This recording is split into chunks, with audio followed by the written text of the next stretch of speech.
selama Ramadan itu, maka untuk meraih Lailatul Qadar, selain ngerti 10 hari yang pertama adalah jasad, 10 hari yang kedua adalah ngurus hati, 10 hari yang ketiga sekarang adalah yang diurus sir.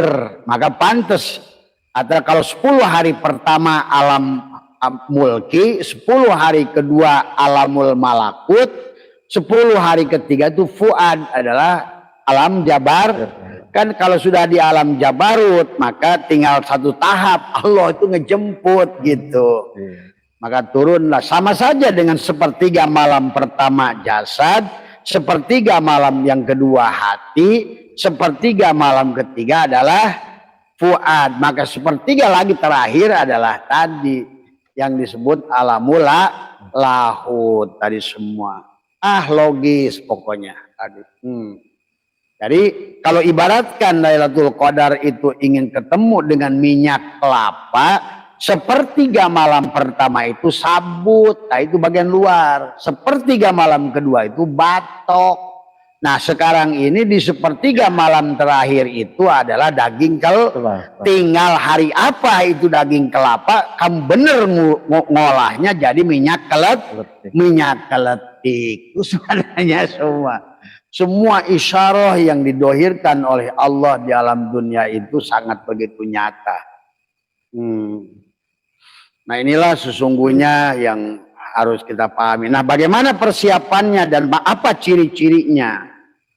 Memang para ulama secara fikih mereka menjelaskan bahwa Lailatul Qadar itu adalah dicirikan yang pertama di mana matahari di waktu pagi hari itu sampai sore itu tidak panas gitu. Nah, itu sebetulnya juga isyarah bahwa orang yang mendapatkan Lailatul Qadar itu adalah orang yang sudah tenang karena badannya sudah diserahkan, adem tadi semua. Walaupun siangnya panas mataharinya gitu. Iya, Pak. Ini bukan nunggu-nunggu siang, waduh kayaknya ini sejuk nih. Wah, kamunya sejuk enggak gitu kan tadi. Nafsu amarohnya udah dicopotin belum gitu loh. Tadi, makanya tadi kata Abah, sepertiga malam terakhir itu bisa jadi bagi orang yang sudah ma'rifat, duhur pun sepertiga malam terakhir. Tadi semua disitulah kita tuh harus ngerti istilah-istilah Allah gitu. Jadi kata Imam Ghazali cirinya adalah di mana matahari itu siang itu apanya tenang, damai gitu kan tadi. Nah, itu. Yang kedua yang harus dipahami juga adalah bagaimana untuk meraih Lailatul Qadar itu dianjurkan oleh baginda Nabi maupun oleh para ulama adalah bersodakoh tadi. Makanya Abah kemarin sudah tadi menyiapkan uang 25 juta uang baru, Abah udah bagiin gitu kan tadi. Tadi beras adalah 10 karung tadi sudah kita bagiin tadi semua untuk ini nyambutnya Lailatul Qadar. Masih pelit aja mau bagaimana Lailatul Qadar tadi. Karena Lailatul Qadar itu pada saat 1/10 yang pertama itu sudah dilepaskan, maka yang kedua dalam hatinya itu ada ruhama ubainahum, ada rasa kasih sayang, hatinya udah lembut itu tadi semua. Makanya disinilah sebetulnya makanya isyarah syariat dan hakikat itu harus disatukan. Sepertiga 10 hari yang pertama jasadnya, 10 hari yang kedua hatinya, 10 hati yang ketiga adalah jiwanya. Jadi jiwanya itu sudah dididik dari 10 hari pertama masuk ke 10 hari yang kedua. 10 hari pertama dengan syariat seolah-olah tadi semua. Maka orang yang Lailatul Qadar bukan meninggalkan syariat tapi tidak merasa melakukan syariat gitu loh tadi semua. Tidak lagi ngaku sholat, tidak lagi ngaku puasa, tidak lagi ngaku sodakoh karena udah diserahkan tadi semua ya. Jadi maka Ciri yang kedua adalah kata Imam Ghazali adalah tidak berhembus angin. Bukan angin yang di luar diri tadi semua. Karena kata Abah juga kalau seandainya adalah angin di luar diri, maka tadi bukan tanggal yang ditentukan oleh manusia. Karena tanggal ditentukan oleh manusia itu adalah tadi kan, sekarang aja kayak di Indonesia pete kompak. Ada 4 kelompok yang melaksanakan puasa, ada lagi yang Naksabandiah di Sumatera Barat itu 3 hari sama NU udah puasa gitu kan tadi. Bahkan dia udah lebaran duluan besok gitu. Nah itu. Jadi marilah pahami, makanya kenapa Abah selalu kata Abah nggak boleh lagi hakikat ini disembunyikan, karena nanti manusia itu hanya nunggu-nunggu tanggal menurut ketentuan tanggal manusia. Tadi jadinya Allahnya lieur ke anu Lailatul Qadar sampai mehno besoknya. Nah, itu. Padahal disebutkan tadi semua hanya 1 malam sebetulnya adalah kepada siapapun. Makanya termasuk dalam kitab ini yang tadi Abah sudah oret-oret di dalam HP ini adalah, nah ini sebetulnya bukan kaitan, misalnya contoh ya dalam kitab dari kitab Imam Ghazali ya, jika awalnya jatuh pada hari Selasa atau Jumat maka Lailatul Qadar adalah jatuh pada malam ke-27.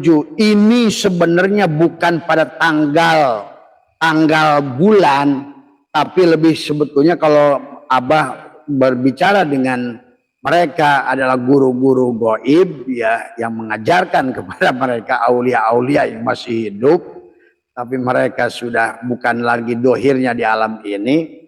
Jadi lebih kepada adalah tanggal kelahiran tiap diri seseorang gitu. Bukan pada tanggal hari di mana tanggal kalender gitu. Maka khodamnya kan udah ajarkan.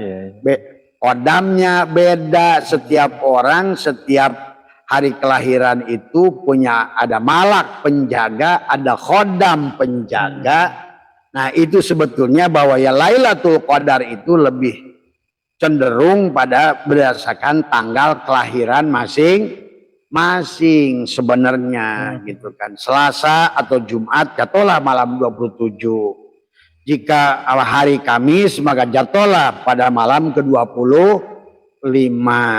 Tapi kalau seandainya lahirnya pada hari Sabtu maka Lailatul Qadar malam ke-23 sebetulnya. Di situ juga harus dipahami ya. Jadi sebetulnya karena kelahiran setiap manusia beda, lahirnya beda-beda, tanggalnya juga beda. Tapi ada satu kesamaan, semua manusia pasti punya 7 lubang di atas kepala. Maka tadi sebenarnya tidak ada kaitannya dengan tanggal yang ditentukan manusia. Memang kalau begitu Allah bisa diatur, yaitu. Pada saat kapan saja kamu memartikan dirimu bisa terjadi Lailatul Qadar gitu kan tadi. Makanya yang paling mungkin itu adalah tanggal 29 karena 27 karena 27 itu 9 sesuai dengan jumlah huruf tulisan Lailatul Qadar yang diulang oleh Allah di dalam surat Al-Qadar 3. Kenapa 3 kali? Kan tadi 10 hari pertama, 10 hari kedua, 10 hari ke-3 yang masing-masing hurufnya ada 9 gitu kan tadi. Aduh, inilah hakikatnya harus dipahami. Siloka gitu. Semua ya, Siloka semua. Siloka, nggak ada yang nggak siloka gitu kan tadi. Perumpamaan. Makanya tadi surat Al-Qadar itu surat yang jumlahnya 30 kata. Adalah Lailatul Qadar itu, Al-Qadar itu 30 kata dengan jumlah huruf 114. Karena tadi sebenarnya yang sedang diomongkan itu kenapa tadi berkaitan dengan tanggal kelahiran? Karena sebenarnya setiap diri manusia adalah Al-Quran, dan di dalam diri manusia itu 30 juz Al-Quran, itulah tubuh kita sebetulnya. Makanya tergantung kita menyerahkannya 10 hari pertama jasadnya, 10 hari kedua mengurus kolbunya. Maka kata Allah, wa nafsi wa masawaha falhamaha fujuraha wa taq. Nah, qad aflaha man zakaha, beruntung orang yang mensucikan hatinya di 10 hari yang kedua, gitu kan tadi semua ya. Makanya nanti di persiapan 10 hari yang ketiga ini Abah akan mengajarkan, katakanlah 27 dan 27 bagaimana untuk menyambut tanggal 27 tadi semua, baik secara syariat maupun hakikat, yang akan jatuh pada hari Senin kalau orang NU. Kalau Muhammadiyah ya malam ini, malam ke-27 tadi semua. Kita persiapan. Nah, anggap saja karena kita ini adalah ngikut pemerintah, kita ini adalah anggap aja orang NU gitu. Maka malam Lailatul Qadarnya adalah besok gitu kan tadi. Nah, bagaimana persiapan besok, sehari besok itu? Maka Abah lebih mengajak kepada kita, lihat adalah pedal kelahiran kalian masing-masing untuk besok itu tadi semua. Maka diawali besok itu dengan mandi tobat. Usahakan, siapkan jasadnya, serahkan.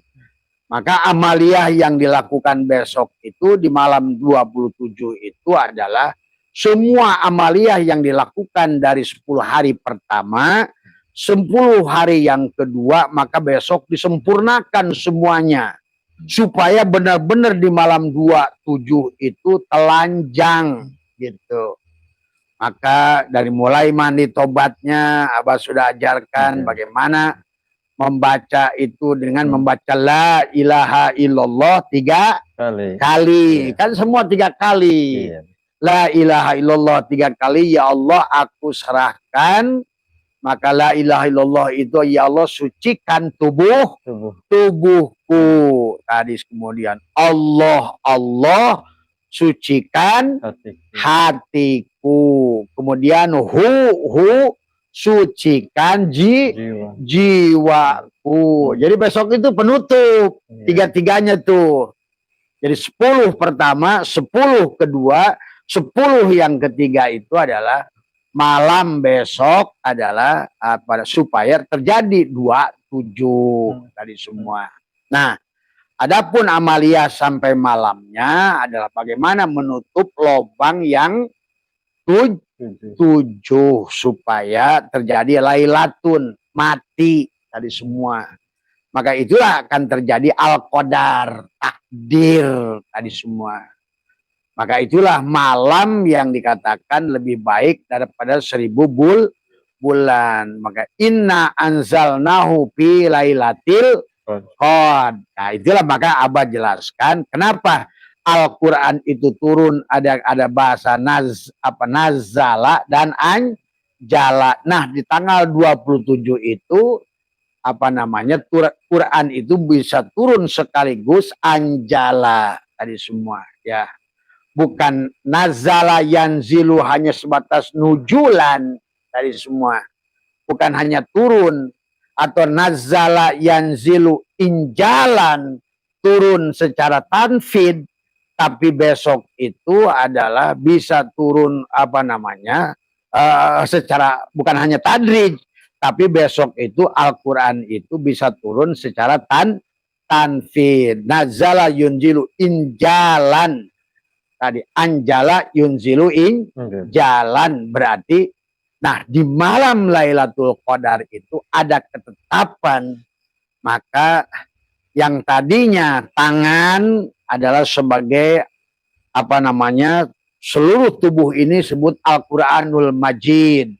Adapun tangannya disebut Al-Quranul Karim. Adapun matanya disebut Al-Quranul Hakim. Adapun hidupnya Al-Quranul Azim. Adapun kesempurnaan 5-5-nya disebut Al-Quranul Mubin. Al-Quran yang hidup.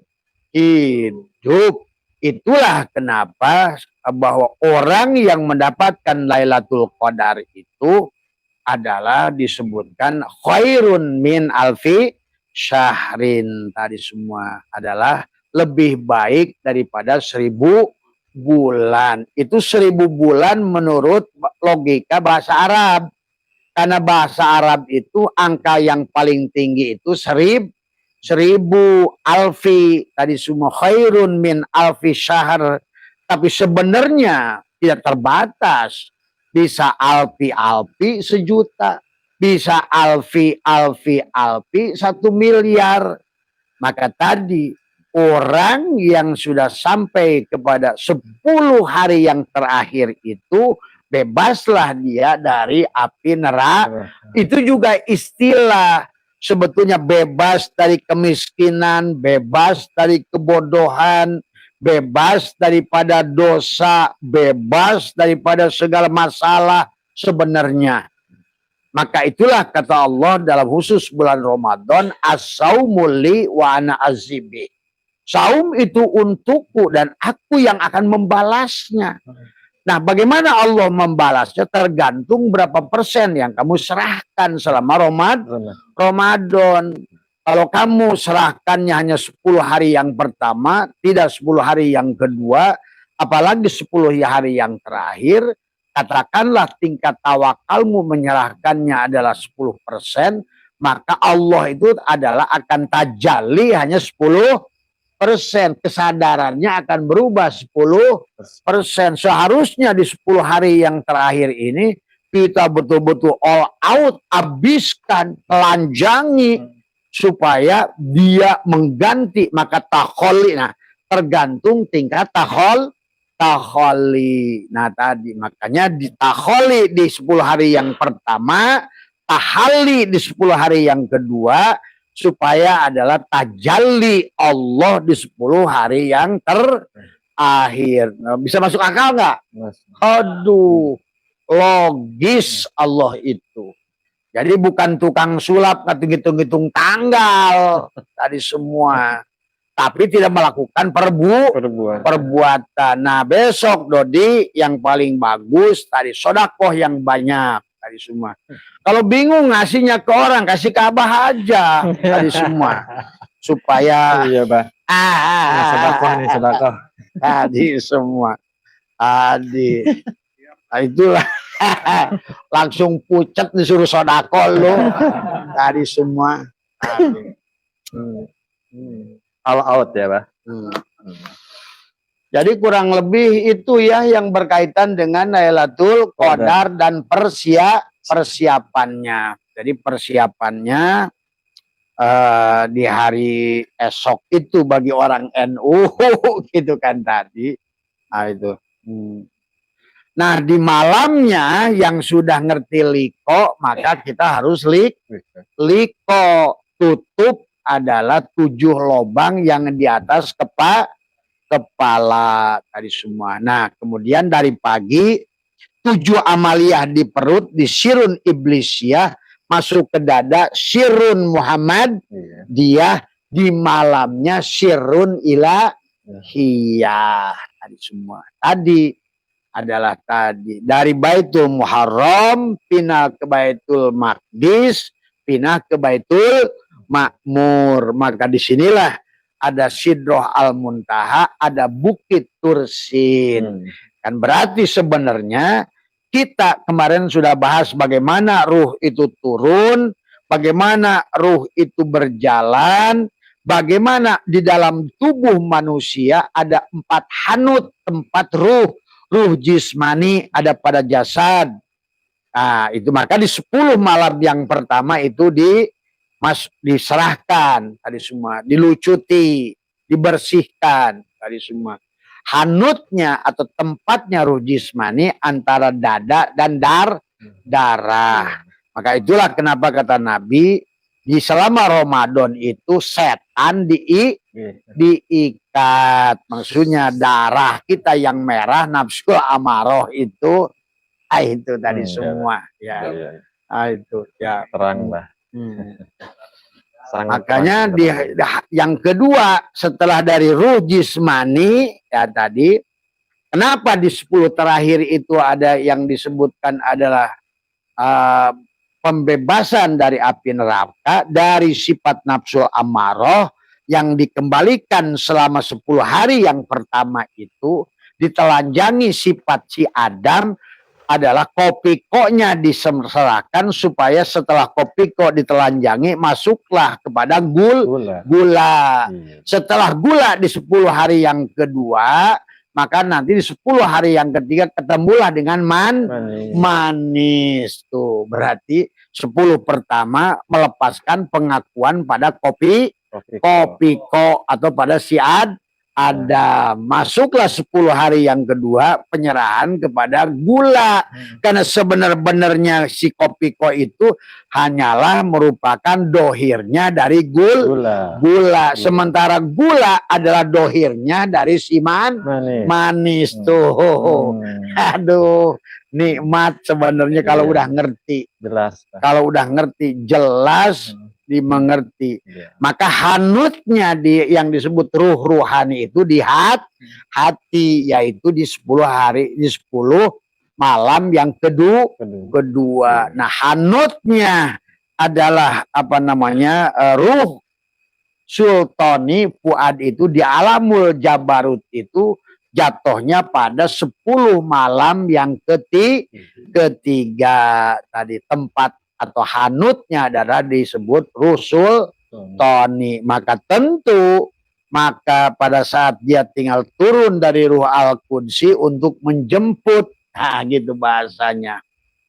Nah itu juga dari aspek apapun, dari tempat ruh, dari tempat pembagian tubuh, nah, itu sesungguhnya sangatlah nyata tentang Lailatul Qadar tadi semua. Maka di surat Inna anzalnahu fi lailatul qadr wa ma adraka ma lailatul qadr.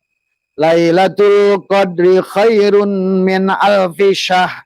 Tanazzalul malaikatu waruhu fiha biidni rabbihim min kulli amr. Salamun hiya hatta matla'il fajr. Sampai kata hiya itu adalah huruf yang ke-27 dari jumlah huruf 114 yang ada pada surat Al-Qadar. Apakah itu kebetulan? Tidak, mana ada kebetulan tadi semua. Ya, inilah yang harus dipahami tadi semua. Ya, yaitu barangkali karena Abah juga nggak begitu fit. Kemudian boleh Gus sekarang langsung bertanya aja Gus tadi semua. Ya. Ada yang bertanya di audiens di sini langsung? Iya. Ada yang bertanya Gus di situ Gus? Udah sejam belum? Udah ya? Hah? Baru 45 menit. Tuh. Asal ngusulila euy. Semua. Kalau nggak ada ya nggak apa-apa. Ini di luar teks kontekstual nggak apa-apa ya, Pak? Ya. Kalau masih agak bisa ditarik nggak apa-apa. Iya, bidang ini, apa? Masalah orang mati, Pak, yang bunuh diri, Pak. Hah? Jadi izin bertanya, Pak, apakah orang yang mati bunuh diri ruhnya masih bisa diselamatkan, Pak? Iya, semua ruh itu ya ujung-ujungnya akan bisa kembali pada Allah. Tetapi tadi orang yang bunuh diri itu adalah sudah keluar dari rahmat Allah. Dan Allah itu tidak suka gitu orang yang, bahkan banyak adalah ayat dalam Al-Quran. Maka kita dilarang untuk membunuh diri kita tadi semua. Ya. Nah, bagaimana kalau berdasarkan pengalaman Abah dari kitab-kitab dari kitab-kitab aulia-aulia yang dulu, maka dikisahkan kata apa? Ada orang yang bunuh diri itu udah 1000 tahun belum mendapatkan pengampunan tadi semua, karena tadi adalah sampai ada keluarganya yang menyelamatkan dirinya Iya, tadi iya. semua. Maka tadi mendoakan orang-orang yang meninggal itu tetap baik tadi ya. Maka di dalam sebuah surat di dalam Al-Qur'an ada arwah-arwah itu bahagia begitu melihat keturunan-keturunannya melakukan ketaatan, karena setidaknya dia sendiri akan mendapatkan tadi semua ya. Jadi itulah kenapa kita membaca doa buat orang tua yang sudah meninggal, membaca Fatihah. Sebetulnya doa Fatihah itu akan sampai kepada mereka yang barangkali yang berada di alam barzahnya itu menderita, apalagi yang bunuh diri. Nah, ada kasus satu yang bunuh diri itu, dia matinya itu ruhnya terjebak pada rumput. Setelah 700 tahun ada keluarganya yang soleh kemudian mendoakan dia, dan dia pun terbebas daripada hukumannya, dia berada pada posisinya dia yang terakhir. Itu kan tadi semua ya. Apa Gus? Ada lagi nih Mbah, cuman di luar konteks tema ya, nggak apa-apa ya Mbah ya. Iya, apa? Apa izin tanya, apa dari Facebook ini Mbah, dari Kang Wawan Bio. Apa izin nanya, apakah kayak tajir melintir itu sudah takdir Abah? Ya, sebetulnya takdir itu kita yang buat sebenarnya, itu kan tadi. Maka itulah, makanya kan orang sekarang dibahas apa namanya reinkarnasi masih protes, itu kan tadi. Kata Abah juga, kalau sudah Islam itu tidak ada yang reinkarnasi. Adanya reinkarnasi itu sebetulnya bukan reinkarnasi, adalah inkarnasi. Adalah sebenarnya adalah itu terjadi karena tadi belum sempurna penyerahan tadi semua, pendidikan si jiwa, atau belum mentajalikan adalah Asmaul Husna sebenarnya. Maka tadi cuma kan orang Islam ini sudah terlanjur seolah-olah bahwa dia itu sudah Islam, padahal tadi baru mengaku Islam. Wong Nabi Ibrahim aja 100 tahun jadi Rasul, baru disebut makanya ada la syarikalahu, tuh yang disebut Islam itu pada saat kita sudah berserah diri. Tidak ada lagi pengakuan kalau Islam itu. Maka tadi di Ramadan ini la hayun serahkeun, la ilmun serahkeun, la samiun. Nah, itu dalam rangka kita berserah diri tadi sampai ketemu sejatinya maka syariat mengajarkan untuk membenahi torikot untuk belajar mengenali hakikat untuk belajar berserah diri, untuk sampai kepada ma'rifat, untuk mengenali sejatinya diri. Ini belum mencerahkan sendiri, ngaku Islam udah dianggap modern sih. Aduh, lu tahu apa? Gitu kan tadi semua.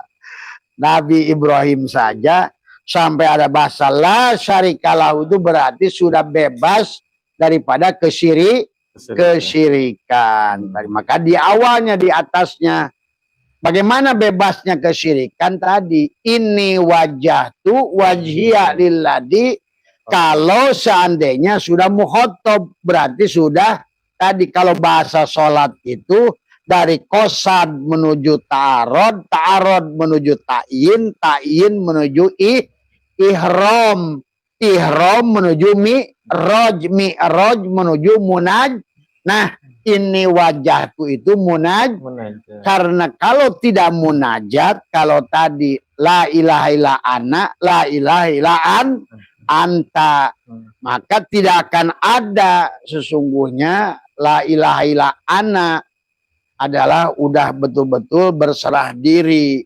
Sehingga setelah itu inna sholati wa nusuki wa mahyaya wa mamati udah lillah.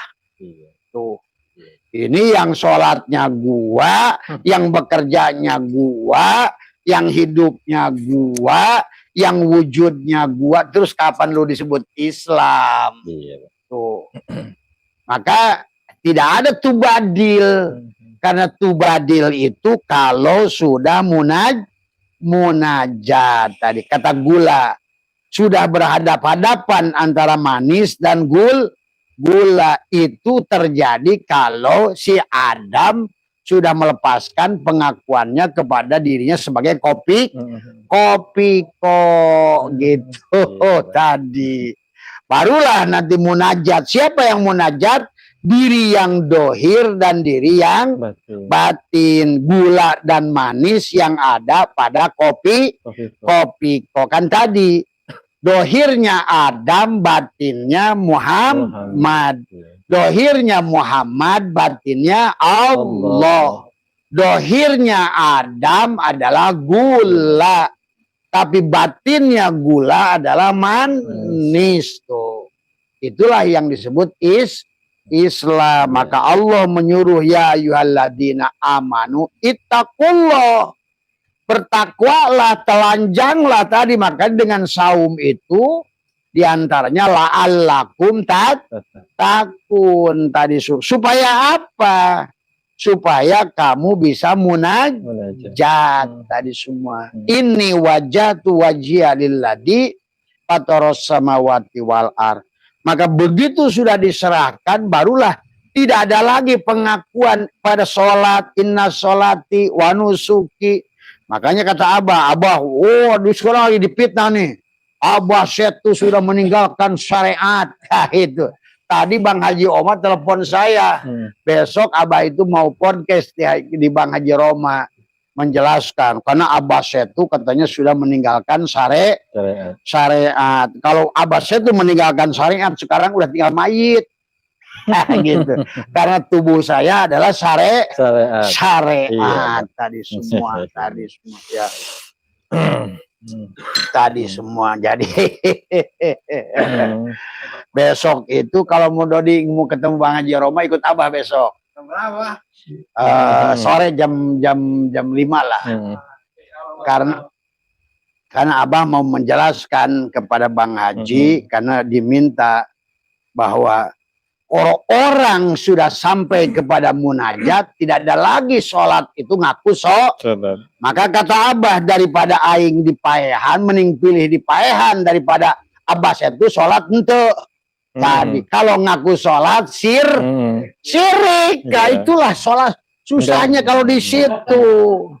Tadi. Inilah yang orang-orang nggak paham. Makanya dia sih bacotnya bagus. Inna sholati, sesungguhnya sholatku, wa nusuki, ibadahku, wa mahyaya, hidupku, wa mamati, matiku, lillah. Tapi kenyataannya sholat dewek, puasa dewek, yang wujud dewek, yang dikir dewek. Ya terus kapan lu berserah diri pada Allah kalau begitu? Maka tadi setelah kita serahkan yang disebut syariat itu fi'il Allah, diri yang serahkan kepada diri yang batin. Ada sebenarnya tubuh ini adalah fi'ilnya, tapi yang menggerakkan tubuh ini asmanya hati, kot tuh tadi semua. Maka tadi 10 malam yang pertama sedang menyerahkan diri yang dohir. 10 malam yang kedua dalam Ramadan itu adalah sedang menyerahkan diri yang batin. Tadi kolbu, kerjaan kolbu. Nah kemudian 10 hari yang ketiga adalah sudah masuk kepada ruh, yang ditiupkan dia kepada diri kita tadi semua. Nah, kalau sholatnya sudah ruh, nggak ada lagi pengakuan sholat semua, tidak ada. Maka di situ harus dipahami. Lanjut, Pak. Iya. Izin tanya, Abah, apa hubungannya Lailatul Qadar dengan itikaf di masjid di 10 hari terakhir Ramadan ini? Nah itu, maka harus dipahami masjidnya masjid yang mana. Iya, Bah. Karena ada 2 masjid, kata Abah juga. Ada masjid dohir, ada masjid batin. Ada masjid di dalam diri, ada masjid di luar diri. Kalau yang belum di dalam dirinya belum diserahkan, ya masjid di sana juga tidak ada sebenarnya. Maka itulah di hari yang pertama, kan tadi Islam itu disebut muslim kalau sudah berserah diri. Iman itu disebut mukmin kalau sudah menjadikan tadi si kopiko lepas, kalau sudah jadi gula Muhammad. Islam pada saat sudah keluarkan pengakuan syariatnya, maka pindahlah kepada torikot Muhammad. Berarti ada mim. Maka Islam menjadi muslim. Iman menjadi mu'min. Ihsan menjadi muhsin. Tadi semua. Kopiko adalah gula. Itu semuanya. Nah, barulah yang terakhir tubuhnya sujud menjadi masjid. Tuh. Akhirnya innama ya'muru masajidallah. Makanya kenapa ya'muru itu masdarnya imaroh. Kalau masdarnya imaroh berarti yang dimaksud oleh Allah masjid yang di dalam diri. Karena sudah pindah dari sirun iblisiyah Masjidil Haram, pindah Baitul Maqdis, pindah Baitul Makmur, dari masjid menuju masjid pada tubuhnya maka tidak bisa dipisahkan kata Abah antara masjid di luar diri dan masjid di dalam diri. Tuh. Jadi itikaf itu tadi Gus, itikaf itu pada saat tadi di hari pertama nahan napas, tekuk lidah itu itikaf sebetulnya. Jadi diam di mana masjidnya, tubuhnya sendiri tadi semua. Jelas Masya Allah, ya. Alhamdulillah. Kabil tuh Bah. Iya. Izin bertanya Abah dari Hamdan dari audiensnya TikTok ini Abah. Assalamualaikum Abah, mau bertanya. Waalaikumsalam. Ciri-ciri murid yang sudah tersambung dengan guru yang membayat itu apa Abah? Ya, sebetulnya kalau seandainya nyata, maka ada bahasa murid, ada bahasa murad, ada bahasa muradbi dari semua. Jadi yang sudah lebur Gus bahasanya. Maka akhlak yang muncul pada tubuh si murid itu sudah mencerminkan akhlak guru. Makanya tadi di dalam tubuh kita ini ada sifat yang wajib kepada Rasul. Karena hakikat guru mursyid itu Rasul. Maka tubuhnya adalah amanah, tabligh, patonah. Satu lagi, sidik, amanah, tabligh, patonah. Maka dia sudah menunjukkan akhlak, takhallaku bi ahlakillah. Takhallaku bi ahlakillah itu tidak mungkin kecuali akhlaknya Rasulullah. Nah, hakikat Rasulullah itu adalah guru mursyid. Nah, berarti kita ini sudah tubuhnya penyayang, pemaaf, tadi semua. Pengampun tadi semua, maka dia sudah menggambarkan sesungguhnya dia sudah terkoneksi. Ada khalik, ada makhluk, yang menyambungkannya adalah khuluk tadi semua. Jadi cirinya itu adalah yang paling nyata, akhlak gurunya terpindah kepada dirinya gitu. Itulah maka murid itu sudah jadi murad dari semua ya. Sudah tajalli daripada gurunya maka dikatakan wallahu mau dikatakan la tahsulu illa bitaubatin nasuhi wa talqin minah. Nah, sekarang ngaku-ngaku guru mursyid pada seseorang masih pendendam, gurunya penyayang, masih pembenci, gurunya pemaaf. Nah, itu kan berarti belum tersambung. Iya.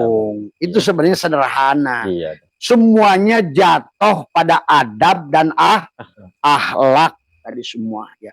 Yaitu minimal yang dohir dulu. Kalau yang batin itu adalah urusan lain.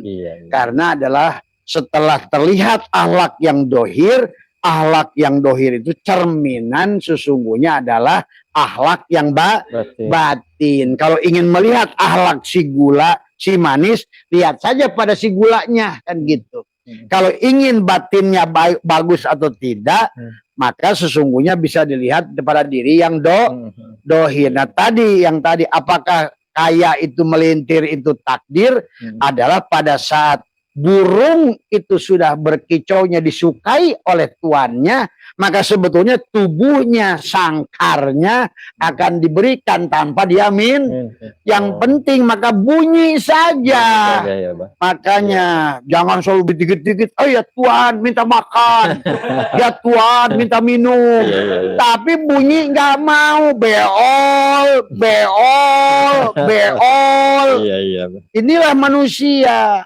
Padahal sebenarnya pada saat kita sudah menyenangkan pemilik, kamu punya burung yang satu nggak pernah bunyi tapi tiap hari cemerut aja. Lepasin, Pak. Wah, udah kalau kayak gitu lepasin, kalau perlu sembelih dibakar aja sebenarnya.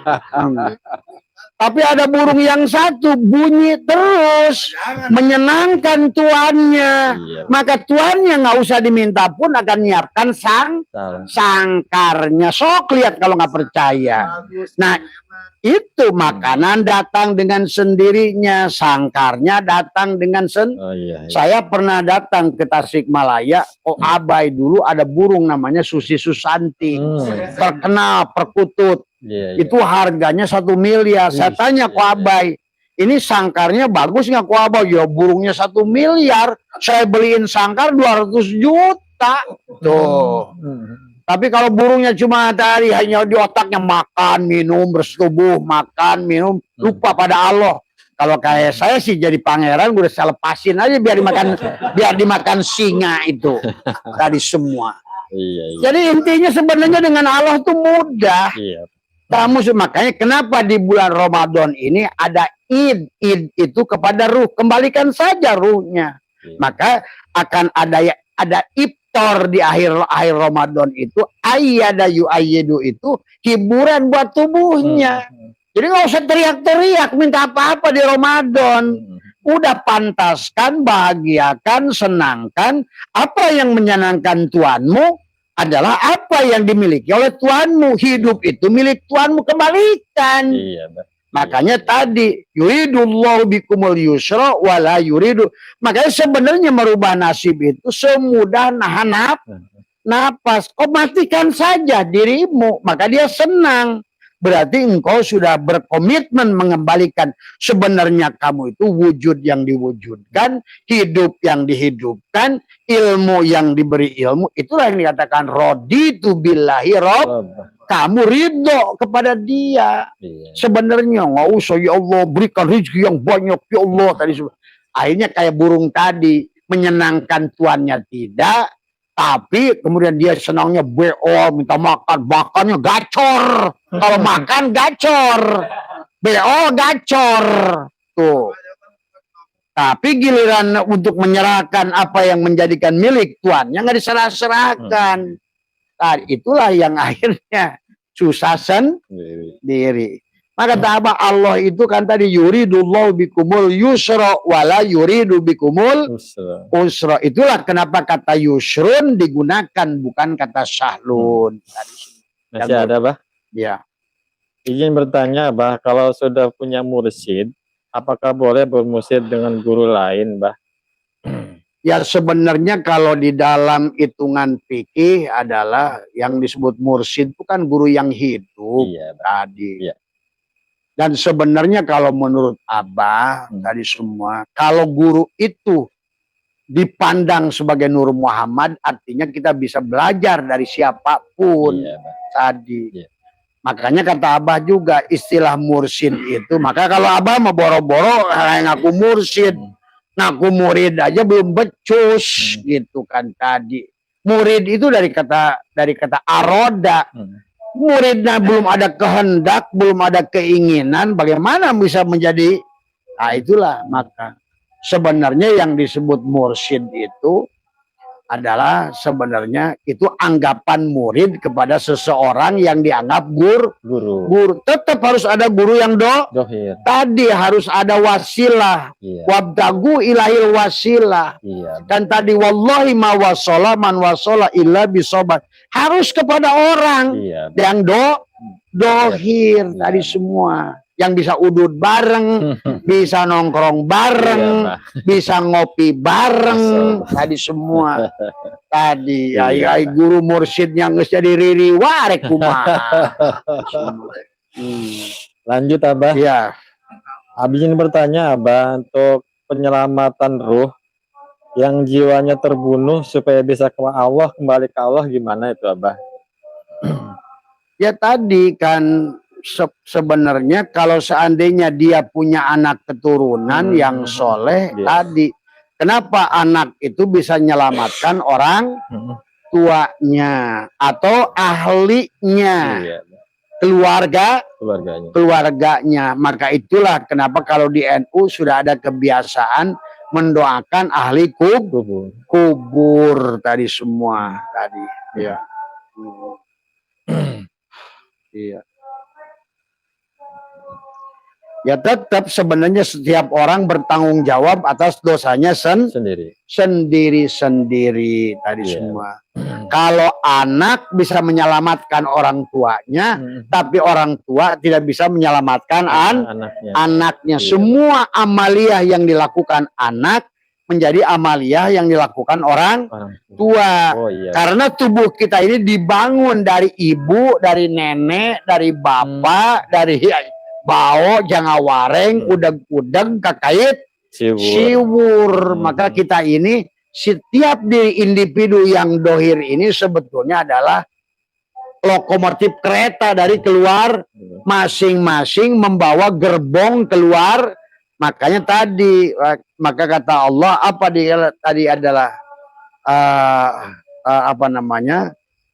Katakan kata Allah, jagalah keluargamu, kan tadi dalam Quran itu apa namanya itu? Min ahlikum naro, iya, tadi semua. Iya. Terus Gus, sudah itu aja kayaknya Bang, udah selesai. Iya. Iya, mungkin itu sajalah, cukup. Yang penting malam hari ini. Cuma untuk persiapan besok, anggap saja adalah di tanggal 27, maka ingatlah kelahiran masing-masing. Syukur kalau di malam kelahiran itu masih ingat khodamnya apa, kemudian bendanya apa. Kalau tidak salah Senin itu perak, maka besok sodakohlah sesuai dengan keikhlasan masing. Oh iya, Bang. Kalau Umar bin Abdul Aziz di hari kelahirannya di malam Lailatul Qadar itu dia bersodakoh sesuai dengan bendanya, karena dia itu adalah emas, maka dia bersodakoh ada sejumlah kilogram tubuhnya sendiri.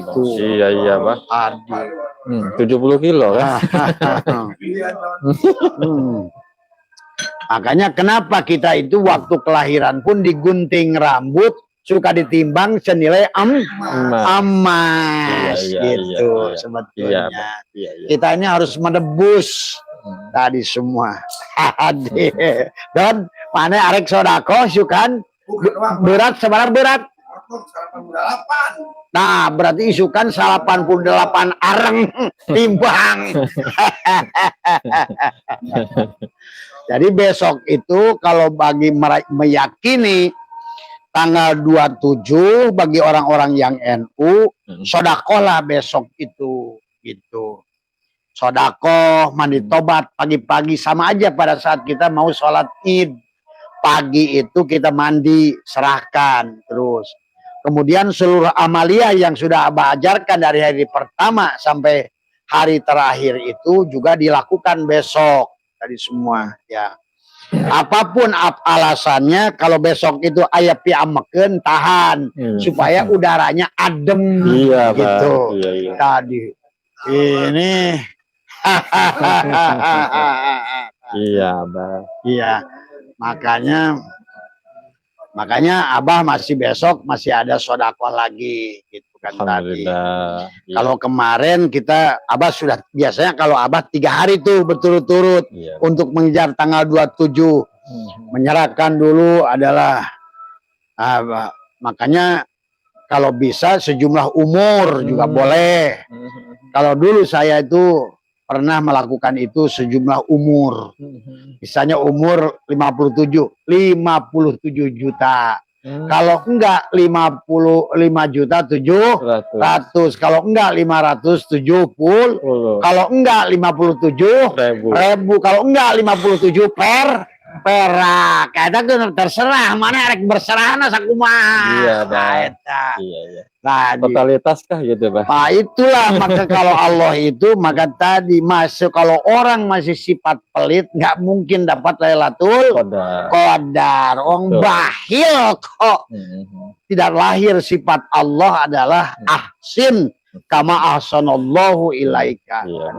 Ya. Bakhil jalil, Bah. Itu saja barangkali yang bisa disampaikan oleh Abah untuk persiapan besok. Tadi semua ya yang sodakoh, yang mengisi ilah, dan kemudian pagi bacalah Fatihah kepada khodam kebaca juga kepada malaikat penjaga sodakoh lah sesuai kemampuan. Tadi akhirat itu di sini pada saat Allah mengatakan yauma tubaddalul ardu ghair. Ayo. Padahal di situ nggak ada akhor, orang di sana. Padahal Qurannya sendiri mengatakan ghair, artinya bukan akhor, bukan di tempat lain akhirat, tapi di tempat yang sama dengan dunia. Ini kan membutuhkan kemudian juga yang dibutuhkan ilmu untuk adalah ilmu nahu, adalah dalam bahasa Arab yang mempelajari kaidah-kaidah bahasa Arab untuk mengetahui kedudukan kata dalam kalimat. Itu saat itu mufassirin belum ada sahabat ilmu nahu itu. Ilmu nahu sorof kan baru tahun berapa coba kalian hitung, ya. Bahkan ilmu tajwid aja baru tahun berapa tadi semua, ya. Jadi marilah kita mulai, kita jangan seolah-olah begitu baca tafsir itu kayaknya waduh produksi malaikat gitu kan, yang tidak boleh salah. Lihat 50 tafsir yang kita aji 50 lah perbedaannya. Maka lihat Sofatul Tafasir, di mana bahasa? Oh, dia senangnya ilmu balagoh, misalnya gitu. Oh, tafsir ini senangnya apa? Gitu. Jalalain yang dilihat perilaku tubuh, mulkiyah, gitu kan tadi. Bagaimana tafsir Ibnu Katsir? Nah, dari tafsir Ibnu Katsir itu Abang melihat itu lebih dari puluhan tafsir mengambil dari Ibnu Katsir. Sebetulnya sama saja dengan tafsir Ibnu Katsir, tapi sesungguhnya dia ngasih nama judul baru. Dengan sedikit-sedikit sentuhan saja, tetapi dasar pokoknya adalah saya melihat kebanyakan tafsir itu dari tafsir Ibnu Katsir. Jadi semua kalau bicara ke sini ya. Kemudian ilmu antropologi, seorang mufassirin itu atau juga mungkin muhaddisin juga ya, atau barangkali adalah termasuk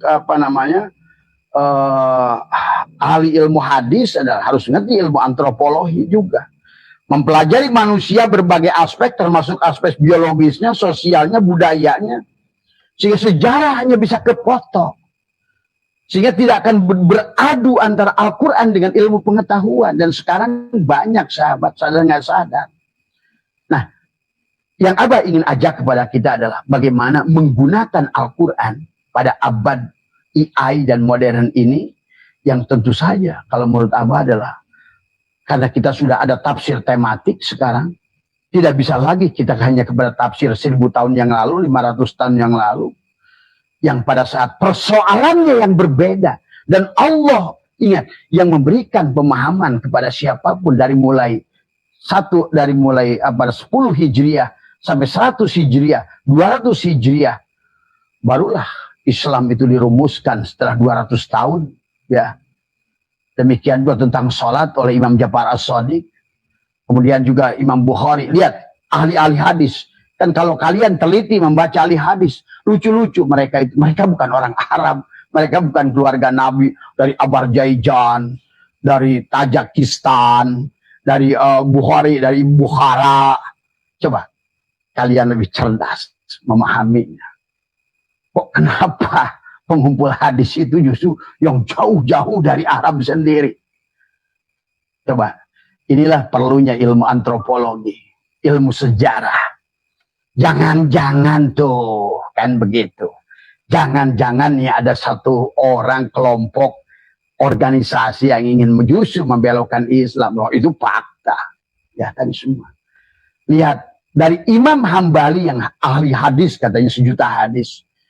Beliau punya murid adalah Imam Bukhari. Imam Bukhari itu sebetulnya aslinya dia adalah bahasa Yahudi, nggak ada masalah. Tadi nggak usah ribut. Jadi siapapun kita, tapi bukan tentang siapa bapakmu, kakek moyangmu, yang penting siapa kita.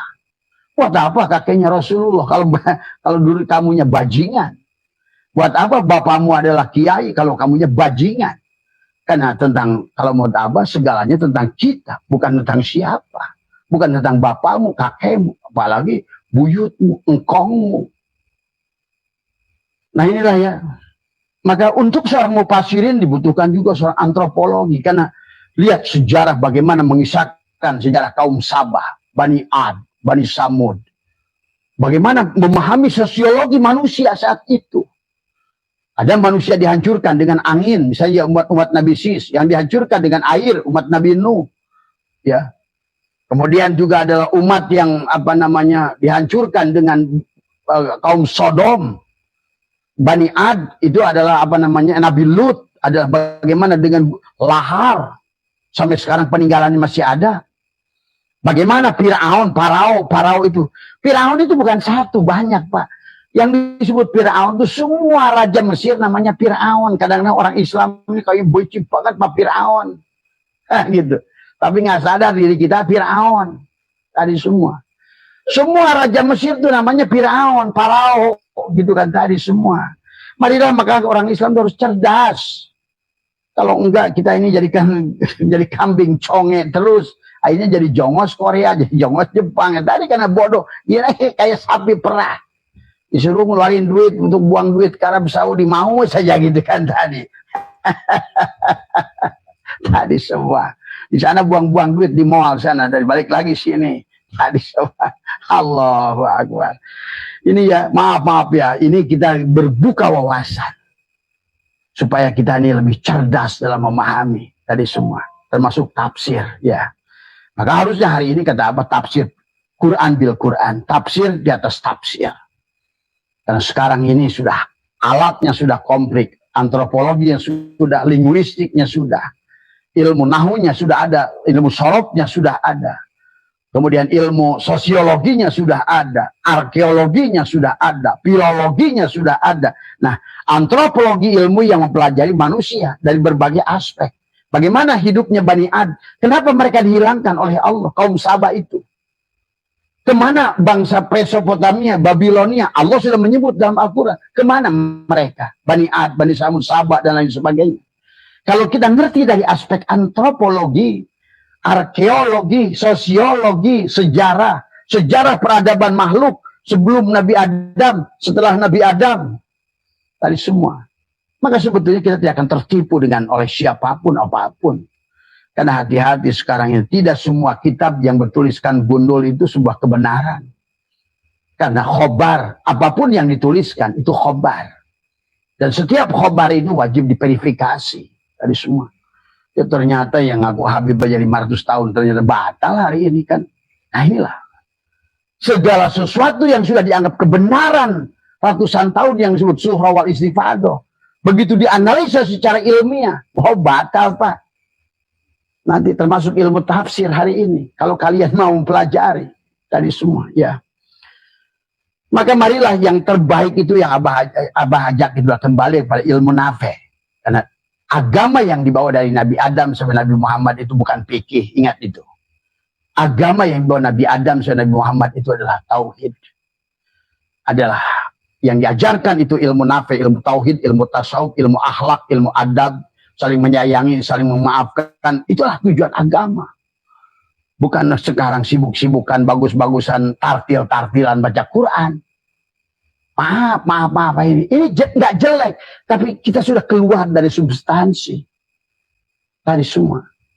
Inilah yang harus kita orang Islam bangkit sekarang ini tadi semua. Tadi ada orang-orang kita yang sekolah ke Arab Saudi mendapatkan gelar LC, maka di sana diberengus malah makin riuh deh, tambah buram pemahaman agamanya. Nah inilah kadang-kadang kita ini aduh terlalu polos ya. Ilmu sosiologi, ilmu yang mempelajari tentang struktur, fungsi, dan perilaku masyarakat, interaksi antar kelompok dalam masyarakat. Ini seorang mufassirin itu harus memiliki pemahaman. Terlebih lagi nanti adalah ketajaman adalah ilmu hakikat. Nah itu. Karena yang tahu firman Allah hanya Allah. Maka inilah tadi. Jangan aneh kalau apa yang disampaikan oleh Abah atau siapapun mereka ahli-ahli hakikat adalah menafsirkan Al-Quran sudah berbeda. Karena semua ayat Al-Quran bukan tidak ada yang bisa kita tafsirkan dari alif lam mim sod, ha mim, alif kaf ha ya ain mim sod. Semuanya itu jelas. Yasin, Toha. Tapi kalau cuma kamakola, gila kamakola 1000 tahun yang lalu, ya siap-siap nyemplung. Tadi semua. Ya. Dan tidak akan paham. Sementara Al-Quran tidak pernah sedikit pun dia bergeser. Tapi sayang pemahaman manusianya yang berhenti pada satu titik. Apalagi setelah kehancuran keluarga Rasulullah yang terakhir. Kita ini kan sudah, kita nggak ngerti lagi sejarahnya. Siapa Turki Osman, Ottoman itu? Itulah keturunan Rasulullah yang terakhir. Yang sudah justru dirampok oleh mereka. Malah kalian imani yang merampoknya. Ini kan lucu nih sekarang ini. Dari semua. Ya. Filologi adalah ilmu yang mempelajari bahasa, kebudayaan, pranata, sejarah, bahkan dari naskah-naskah kuno. Nah sekarang naskah-naskah kuno sudah bisa ditemukan. Bahkan maaf ya sahabat, nah sekarang ya bagi sekarang kalian yang sedang ahli filologi, kenapa di kitab Weda, di kitab Hindu yang jauh sebelum Islam ada, sudah ada kisah Harut wa Marut. Kalian pasti bingung. Gitu. Dep Harut wa Marut di kitab itu. Bahkan maaf ya. Baginda Nabi Muhammad lahir tahun berapa? 571 Masehi. Tapi di Birmingham, Inggris, ada 4 lembar, ada tafsir yang sudah ada 10 tahun sebelum Nabi Muhammad lahir. Nah ini juga perlu sejarah kita memahaminya. Termasuk nanti tentang syafaat. Nah ini juga kapan syafaat ini dilarikan ke manusia. Sekali lagi syafaat itu bukan hak Nabi Muhammad. Ini Allah sendiri yang mengatakan. Cuma tadi karena kita berpegang kepada tafsir yang salah. Akhirnya ada makhluk yang Allah mengatakan. Makhluk itu la haula wala quwata. Tak satu pun makhluk memiliki kekuasaan. Darra wala naf'an wala mautan wala hayatan wala nusura. Tapi sekarang seolah-olah syafaat itu adalah milik orang yang sudah meninggal. Orangnya saja meninggal. Bagaimana kamu bisa nolong kamu? Wong masih hidupnya saja Abu Thalib nangis-nangis beliau 3 tahun sampai Allah tegur innaka la tahdi man ahbabta walakinnallaha yahdi may yasha. Hei Muhammad, sungguh kamu tidak bisa memberikan syafaat kepada orang yang kamu kasihi sekalipun. Apalagi kalian yang nggak ketemu aja enggak. Yang tiap hari bantu aja nggak dikasih syafaat oleh Allah. Kalau Allah tidak izin. Berarti syafaat itu milik siapa? Maka nanti kita bahas. Karena ini awalnya karena dari tafsir yang salah. Menafsirkan seolah-olah sumber tafsir syafaat itu ujma Nabi Muhammad. Muhammad yang mana? Ada Muhammad Haq, Muhammad Hakiki, Muhammad Harid, Muhammad Majaji, Muhammad Derajat baginda Nabi Muhammad yang di Madinah. Nah ini juga nggak dipahami lagi dari semua. Nanti kita bahas terakhir ya tentang syafaat. Kalau tidak kalian nanti nyemplung nanti. Ya bagaimana mungkin Allah sendiri yang menegur Nabi Muhammad. Dia bilang tak sebiji jarah pun dari makhluk yang mampu memberikan daya kekuatan. Ingat itu Allah yang berkata. Tapi karena tadi salah, maka kenapa Abang membahas itu kepada tafsir. Tafsir, karena tafsirlah yang membelokkan itu. Karena tafsir yang 1000 tahun yang lalu itu adalah Tadi kata Abah, 11 keilmuan, ilmu linguistiknya, ilmu nahunya, ilmu sorobnya, apalagi ilmu mantiknya. Belum ada, Pak. Terus dengan alat apa para mufasirin dulu itu menggunakan? Coba kalian pahami sejarahnya. Ya. Apalagi kalau ditambah lagi hari ini, ditambah ilmu genetika, ilmu kromosom, ditambah lagi ilmu sosiologi, antropologi, arkeologi, biologi. Oh, sekarang lebih komplit lagi alat analisanya.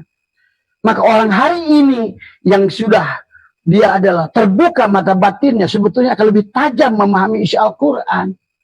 Bahkan huruf per huruf sekalipun.